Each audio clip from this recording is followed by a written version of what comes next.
Ahoj, ja som si neodpila, tak by som tento náš ranný pomarančový drink venovala pani magistre Pavline Fúskovej, riaditeľke Centra Kalanovej metódy. Dobré ránko. A spoločne s ňou prišiel aj pán Juraj Világi, vedúci lektorského tímu Centra Kalanovej metódy. Tak, Kalanová metóda už sa spomínala, my sme spomenuli učenie jazykov. Aká je to iná metóda oproti tomu, čo som možno zažil ja, keď som sa učil cudzí jazyk?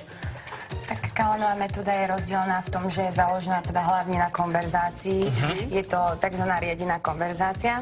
To znamená, že študenti, ktorí sa učia nové slovíčka, si ich hneď môžu precvičovať v otázkach, ktoré kladie lektor a študent musí na ne hneď odpovedať. Dobre, keď viem povedať, že farba je červená, auto sa povie tak a tak, aké otázky môžem klásť? Musím už niečo vedieť, alebo je to aj od step by step, od začiatku? Je to úplne pre začiatočníkov. Tá metóda je tak vytvorená, aby ste začínali úplne s tými základnými slovíčkami aj s úplne základnými otázkami. Čiže na začiatku máte úplne základné otázky, na ktoré odpovedáte to, čo viete a postupne sa to zvyšuje. Čiže lepšie sa to lepí na toho človeka. Áno. Je to tak, platí, že čím skôr človek začne sa učiť cudzie jazyky, to lepšie, alebo je to v podstate v rámci tej konverzácie pre kohokoľvek? A keď nás teraz sledujú nejakí, ja neviem, 50-tnici, 60-tnici, možno 70-tnici, ktorí sa chcú naučiť po anglicky, dá sa to? Určite áno. Napríklad u nás máme aj takých študentov a nie je to problém. Dokonca sú veľmi snaživí. Je to možno aj o tom, že máme trošku viac času a tak ďalej, ale nikdy nie je neskoro začať. Takisto ako sa to hovorí o rôznych iných veciach, ale kedykoľvek sa rozhodnete, že chcem a budem sa tomu trošku venovať, nie je to problém.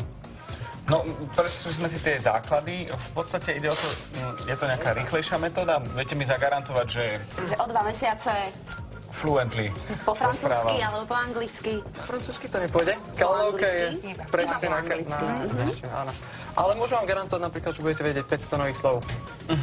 A to je v podstate ani nie, že vedieť ich, že zatvorím oči a poviem si ale vedieť používať aj v rozhovore a v otázkach. Skôr to. Ten zoznam je vám trošku menej použiteľný. Presvedčili ma, zostávajú. Zostávajú, ja tu zostanem s nimi, potrebujem 500 nových slov a ty si zatiaľ Ja sa idem hodiť do vakov, hej? Nikoletkou. Nikoleta, dobré ráno ti želám.